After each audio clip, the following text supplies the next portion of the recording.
Muy bien, Don, ¿qué tal? ¿Cómo estás? ¿Ya estás grabando? Ya. Bien, contento de tenerte aquí. Bueno, quiero empezar agradeciéndole a sanguchón.com pues por prestarnos las instalaciones. Es un ambiente cómodo, ¿no? Sí, bien agradable. Está adornado bastante al rock and roll. Eso es lo que te iba a decir. He estado ahorrando bastante rock and roll y decidí traerte aquí porque tú también haces rock and roll. O sea, tú también estás metido en el mundo del arte, haces música. Entonces quiero que me cuentes un poco más o menos. Tú estás insertado bastante en el tema del rock. Del arte, en verdad, porque escribes, ¿no? Entonces, cuéntanos un poco cómo inició todo esto. Bueno, yo comencé a tocar guitarra a los 13 años, 14 años más o menos. Y más o menos paralelamente comenzó mi afición por escribir, ¿no? Ajá. Poesía. Comencé escribiendo poesía y eso fue lo mejor porque me sentí muy bien escribiendo poesía. Nadie sabía que escribía poesía y ese misterio que había de que nadie sepa que tú estás escribiendo poesía en tu cuarto, encerrado. O sea, era como estar... Era bastante bueno. O sea, literalmente estabas encerrado en un closet, si es que no se malinterpreta la palabra. O sea, ¿no? Estabas insertado en tu mundo y nadie lo sabía. ¿Por qué? ¿Tenías miedo de repente de que se enteren? El miedo de decir que escribes poesía no creo, pero de repente todavía, no sé si un temor, pero una circunstancia de que eso que estás haciendo algo oculto, o algo que nadie sepa, que estás expresando tus sentimientos, o de repente estás despotricando con todo el mundo, solo con un papel y dentro de un cuarto. Eso también lo hacía excitante y lo hacía más misterioso todavía. Y eso también de repente era como parte de la inspiración. Sí. Los sentimientos que uno tenía en esa época, las percepciones, ese cambio ya que viene en la adolescencia, el asombro por muchas cosas que recién vas conociendo, todo eso comenzaba a condensar ya el tema de la poesía. A mí me encanta este tipo de entrevistas que son así. Yo las llamo entrevistas sin cortes, porque de hecho no voy a cortar nada. Va a tener muy poca edición el video.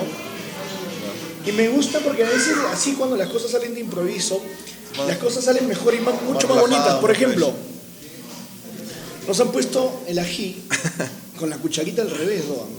Oh, verdad, no había percatado de eso. ¿Te das cuenta? Entonces las cosas salen mucho más bonitas. Eso es poético también. Es poético. Cuéntame, dentro de la poesía, ¿por cuál rama tú te inmiscuyes? ¿Estás ahí adentro, revoloteando por todos lados? Bueno, en esos años que te estaba contando, cuando tenía 14 años, te di bastante a Vallejo. Vallejo. ¿No? Vallejo. Luego ya cuando comencé a tener 16, 17, comencé a leer, a los 19 comencé a leer Baudelaire, el Japón. Pero antes de ellos, yo siempre estaba decidido por el verso libre. No quería hacer rima, sentía que el verso libre era más importante. De una manera porque me dejaba liberar mi imaginación, no me dejaba limitar, que es lo que la rima a mi criterio personal me encapsula un poco más. Entonces, siempre quise hacer verso libre y luego siempre he querido jugar con las figuras literarias, he querido inventar mundos, he querido hacer cosas nuevas en la poesía y con las lecturas que tuve de Baudelaire, después el surrealismo, André Breton, me gusta mucho el surrealismo, pero en la actualidad todo eso se tiene que combinar con las nuevas percepciones y las nuevas técnicas que tú ya comienzas a alcanzar. Hablemos un poco sobre el surrealismo. De repente, personas como tú, como yo, que estudian, no sé, literatura o estudian comunicaciones o estudian alguna rama artística, pueden entenderla, pero muchas de las personas que van a ver este video de repente no lo ven así. Entonces, me gustaría que me expliques un poco de qué trata el surrealismo. Básicamente el surrealismo trata de la idealización, materialización de los sueños, ¿no? En los sueños tenemos toda una materia confusa, extraña, ¿no? Los sueños. Y eso se trata de plasmar en la poesía, ¿no? Un sueño, de una manera extraña, rara, es muy estético, y la poesía siempre busca estética. Entonces con eso de una manera para Los sueños son muy raros, ¿verdad? Sí, son muy raros. Y aparte que los sueños te transportan a lugares, puedes estar de repente caminando en París y luego te despiertas, no sé, en Chota, claro, en Cajamarca, o sea... y lugares también que no conoces, ¿no? Lugares que puede inventar el mismo sueño, o sea, que tú no los inventas, pero lo está inventando en el contexto del sueño. Y el sueño ya no solo está siendo como un estado, sino está siendo como un ser, está inventando algo. Porque tú eres solo un espectador, como estás viendo una película, estás durmiendo y ves todo eso, ¿no? Y el surrealismo alcanzó a plasmar eso en la poesía. Ya tenía también la consistencia de seguir lo que hacía, por ejemplo, el vanguardismo, lo que hacía el simbolismo, como Baudelaire, las técnicas que tuvo después el surrealismo, el cadáver exquisito, ¿no? Técnicas raras. El surrealismo fue un movimiento poético bien raro, que al principio los académicos estuvieron contra el surrealismo porque es algo novedoso, algo loco, pero se dieron cuenta que era, si hacemos una comparación, por ejemplo, con la pintura, es una pintura abstracta. Claro. Es una pintura bastante abstracta, es un poema abstracto. Hasta ahorita se mantiene el tema de tenerle miedo al cambio. Sí, en todos sentidos, sí, siempre hay un miedo al cambio, ¿no? Pero ese cambio nos va a ayudar a fortalecer y a liberar cosas que en el arte siempre tiene que haber, ¿no? ¿Qué se viene para la literatura? ¿En Perú? En Perú. Bueno, esto muy estamos pasando una época muy rara con lo del premio Nobel, que es Bob Dylan ahora. Y Cuéntame eso, qué monstruo. Me pareció súper chévere que un cantante, por su letra, porque no es escritor, claro, no es escritor. ¿no? Es por la letra de sus canciones. Pero también ha escrito una novela que se llama Tarántula. Tarántula. Sí. Pero el Tarántula ha estado incluida para poder ganar el No, Nobel. básicamente, es básicamente claro, por la letra de sus canciones. Por las canciones. ¿No? Es raro, de verdad. Estaban criticando un poco con esto que le habían dado también a un periodista, pero el periodismo está de una manera está muy incluido ligado, de una manera, de repente con el nuevo periodismo, claro, está incluido dentro de la literatura. Claro, aparte en el nuevo periodismo tenemos a Truman Capote, un novelista muy bueno. Pero raro, ¿no? Porque ¿cómo lo tomó? Imagínate la gente que se dedica, como Murakami, que le han sacado un montón de memes y creo que de Murakami se han burlado más que la selección peruana. Pero imagínate, una persona que se dedica toda su vida y que un cantante que no tenga el objetivo principal, porque directamente, indirectamente, un escritor, el objetivo principal, o un objetivo escondido que tienes, que gane el Nobel, ¿cierto? O sea, hay muchos que dicen no, por ejemplo, Sábato nunca lo pensó. Sábato dijo que el Nobel lo gana cualquier persona, pero que el premio no le vería mal, ¿no? Pero es muy raro. Se criticó a Bob Dylan por lo de los versos, porque es cantante, pero se lo ha otorgado porque cambia la cosmovisión estadounidense con las letras, ¿no? Viene de una generación beat, donde estaba Ginsberg, que es un poeta importante, Kerouac, novelista, Burroughs. Entonces, influenció bastante Bob Dylan en la generación beat, una generación bien rica en literatura, la generación hippie también que estaba ahí. Entonces, fue una generación que convulsionó toda una época. Yo creo que por ese sentido que él inculcó la poesía en sus letras, es magnífico que le den el premio Nobel, pero también hay sustento de que si estás hablando de propiamente literatura, entonces tienes que basarte. No está en literatura, ¿no es cierto? ¿No? Por ejemplo, ¿qué pasaría si un escritor comenzaría a escribir sobre fórmulas químicas o sobre un nuevo elemento químico, sobre una nueva fórmula, Entonces le Claro. podrían dar también el premio Nobel de El Química. premio Nobel de Química. Sería increíble, ¿no? No. Sería muy raro. Claro que Las tendría- cosas raras están sucediendo. Sí, eso bien. Cuéntame. Acabas de ganar el primer puesto ayer nada más. Sí, ayer. Ayer nada más ganaste el primer puesto en cuento y el primer puesto en poesía. Sí. A nivel regional, local, Ese concurso fue a nivel regional. nivel regional. Perfecto. Es el primer concurso Julio Garrido Malaver, sí. ¿Quién es Julio Garrido Malaver? Julio Garrido Malaver es toda una eminencia en la poesía. Poco se lo conoce, es un celendino, cajamarquino, ¿no? Su libro más emblemático es La Dimensión de la Piedra, pero tiene mucha poesía. Fue también un político, estuvo envuelto en varias revoluciones políticas en el Perú. Pero en el tema poético, si no es el único, es uno de los más grandes escritores de la región de Cajamarca y del Perú. Pero Claro. de Cajamarca yo creo que para mí es el mejor. El mejor. hasta ahora, ¿no? ¿Desde dónde? Desde, digamos, Desde la cuchara que está al revés. De Colombia. ganaste un concurso nacional de literatura, justamente. Cuéntanos, ¿cómo fue esa experiencia? Estuviste en Ecuador, estuviste en Colombia, estuviste en muchísimos países. Cuéntanos qué es lo que sucedió. Bueno, primero estuve en Ecuador, estuve en varias actividades literarias, luego estuve en Colombia. En Colombia tuve la oportunidad de apreciar el Festival de Cali y también di talleres de poesía en Colombia. Para mí fue genial, primero porque conocí la tierra de Andrés Caicedo, que es uno de escritores. Andrés Caicedo es un monstruo, Sí, es un Andrés Caicedo. maestro. Y no solo en poesía, ni novela, en cuentos, sino también es un cineasta, ¿cierto? Y nosotros que estamos en la carrera y todo, mucho se involucra esto de la narrativa audiovisual. Y ¿Es cierto que Caicedo no es tan querido en Colombia? creo que hay dos bandos, ¿ah? Yo cuando estuve en Colombia comencé a conversar con bastantes personas sobre esto. También en donde me quedaba, en la casa que me quedaba, conversaba con Rubén, con Claudia sobre Caicedo.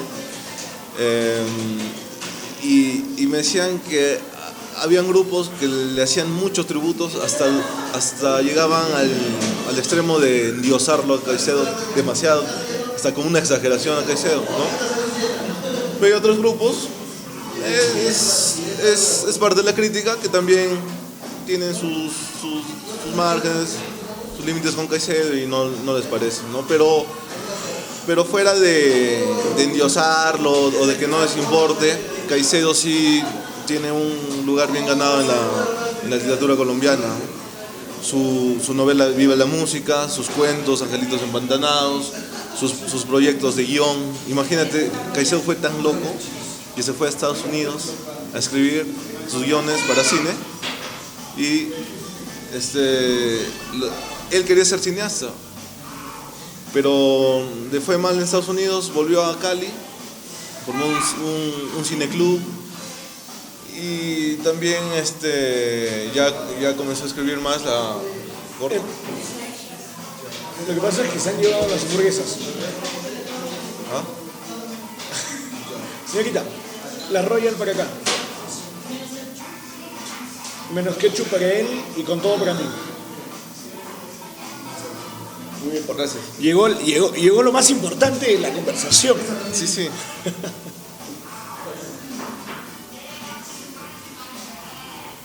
Muchísimas gracias. Ah, no vas a cortar, entonces va a ser así nomás. Sí, así. Ya. Así es mejor cuando sale Sí, así, mejor. ¿no? Es mejor, es una entrevista sin cortes. Sí, mejor. Y entonces, decíamos, antes déjenme enseñar los sándwiches, están de verdad muy ricos. Está. Sí, sin ketchup. Es sin ketchup, ¿por qué no te gusta el ketchup? Sé que es muy dulce, pero desde muy niño no me gusta el ketchup. Porque sí me gusta la aceituna, pero no sé. No te gusta el ketchup porque es muy dulce. Prefieres algo salado.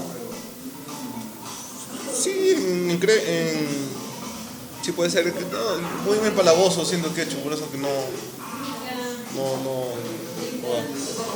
Voy a pedir cubiertos.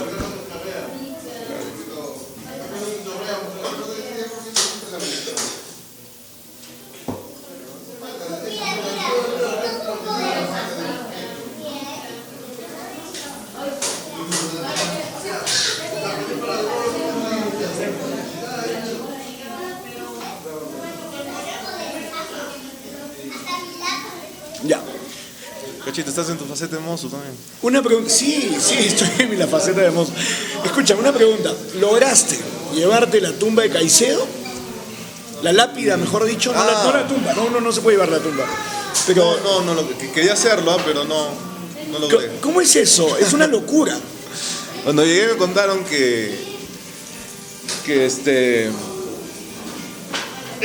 pasa lo mismo con Morrison, ¿no? Que lleva, bueno, de Morrison no sé si llevarán la lápida porque en Francia debe ser la seguridad un poco más estricta, pero agarraban la lápida de Caicedo y se la robaban, se llamaba paja. No, y ahí salen ahí le ponen un montón de cosas a Caicedo, toman ahí la tumba de Caicedo, o sea, es todo un personaje enigmático, es una leyenda, ¿no? Eso es lo que te iba a decir, es enigmático. Y no ha pasado mucho tiempo, son 70, es una leyenda urbana que persiste en Cali. Definitivamente. ¿Qué planes, qué proyecciones en el mundo de la literatura se vienen para Doan Ortiz? Bueno, yo, tú lo sabes, hemos hablado un montón de cosas antes. Yo quiero dedicarme a escribir, quiero ser escritor. Entonces, estoy escribiendo una novela. El plan es presentarla luego para ver qué pasa con esto. Y presentarme a los concursos que se vengan, ¿no? Para poder alcanzar mis objetivos, ¿no? En realidad los concursos no son los que me jalan. Lo que sí es quiero dedicarme a escribir y ya estar presentándome en editoriales, eso es lo que apunto. Ahora, estamos acá en el Sanguchón porque también Doan Ortiz no solamente tiene la rama de la literatura, sino que también estás metido en el mundo de la música. Tenemos artistas como, no sé si ustedes lo van a poder notar, pero aquí está John Lennon, están los Beatles, Rush, Poncho Sánchez, que sí no sé quién es. ¿Tú sabes quién es Poncho Sánchez? Pero creo que es sí he escuchado, pero no acuerdo mucho, pero sí. Está Albert King también, con su guitarra desordenada, sus cuerdas, tocaba con una, o sea, él comenzó a tocar una guitarra que donde estaba la primera cuerda estaba en la quinta. O sea, alguien llegó a una guitarra cuando él era niño. Ajá. Y no sé, estuvo jugando y se acostumbró así. Y se acostumbró así. Se acostumbró a tener la guitarra desordenada aquí. Imagínate para que comience. Son genialidades, ¿no? Claro, son genialidades. Que sería difícil rasguear, pero sí punteaba en esa guitarra. Y se acostumbró. Esa seguramente es así. Está con Steve Ray. Tú tienes una banda, sí. Se llama Humo Azul, ¿no? Que es con grandes amigos míos también. Sí. Entonces, cuéntame, ¿qué es lo que hace Humo Azul? ¿En qué género está? Debe estar durmiendo ahorita. No, me refiero, ¿en qué género es? ¿Qué toca? Mira, comenzamos esa banda desde el 2007 y el nombre comenzó con Sódico. Sódico. Pero luego cambiamos porque sonaba, a algunos miembros de la banda nos gustaba, sonaba como fuerte y no, se cambió el nombre. Pero la primera idea de formar la banda era para hacer una banda de blues en Cajamarca. Blues, solo blues, ¿no? Pero comenzamos a ensayar y luego el blues siempre está bien por ahí pegado al rock and roll y comenzamos a hacer canciones de rock and roll. Grabamos 8 canciones al principio, rock and roll. La mayoría de canciones son rock and roll, las del primer demo. Y luego la música va evolucionando, los gustos también. Nosotros íbamos ya por algo más, ritmos más alternativos. Luego se grabó con Charlie. Llegó Charlie, compuso nuevas canciones. Y sí, tiene un estilo más suelto, diferente al que era antes, ¿no? Más alternativo. Y que nos gustó mucho también. Entonces ya no quedamos solo en blues, sino que también hacíamos otras cosas. Doan, ¿cuál es el instrumento que tú tocas? Bajo. El bajo es un instrumento que quizás muchos lo pasan desapercibido, pero de repente es uno de los instrumentos más importantes de una banda. Todo es importante, ¿no? Pero Sí, pues, y el bajista también es el que tiene que estar ahí, que sube el volumen, porque aparte el ampli de bajo... Eres como una pesa especie más de que- monaguillo de la música.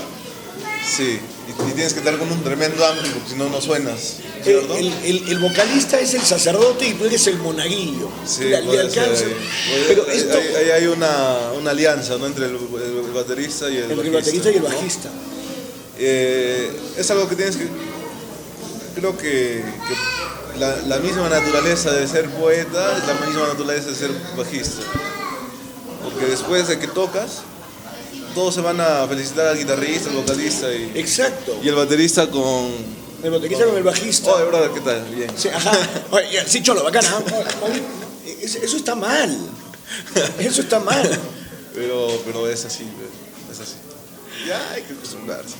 Aparte, ¿Cuál es la influencia en Doan Ortiz para la música? en la poesía. Bueno, yo creo que mis poemas, y yo quiero reflejar la música en la poesía, porque el blues, por ejemplo, es uno de los géneros que más me gusta, y escribo con blues.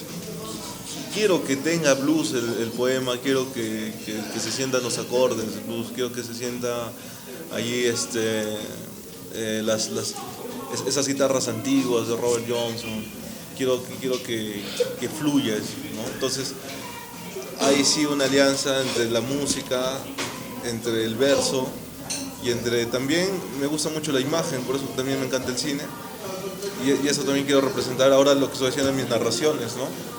Quiero que sea como una historia audiovisual mis cuentos, eso es lo que estoy luchando a hacer y ojalá lo pueda obtener. Perfecto, Doan. Se nos está acabando. ¿La batería o el tiempo? No, se nos está acabando la memoria.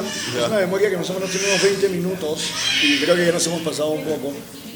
Así que nada, Doan, hemos estado con Doan Ortiz el día de hoy. A mí me gusta mucho. Esto va a salir para el...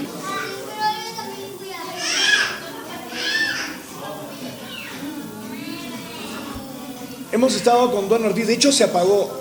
Yo dije que era una entrevista sin cortes. Sí, sí.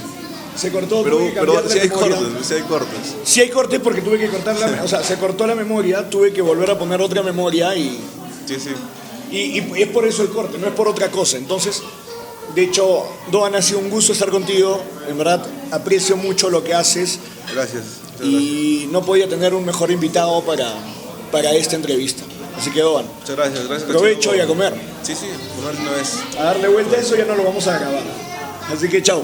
Doan, Pare. ha sido Gracias, un gusto. ¿no? ¿Ah? Dale a...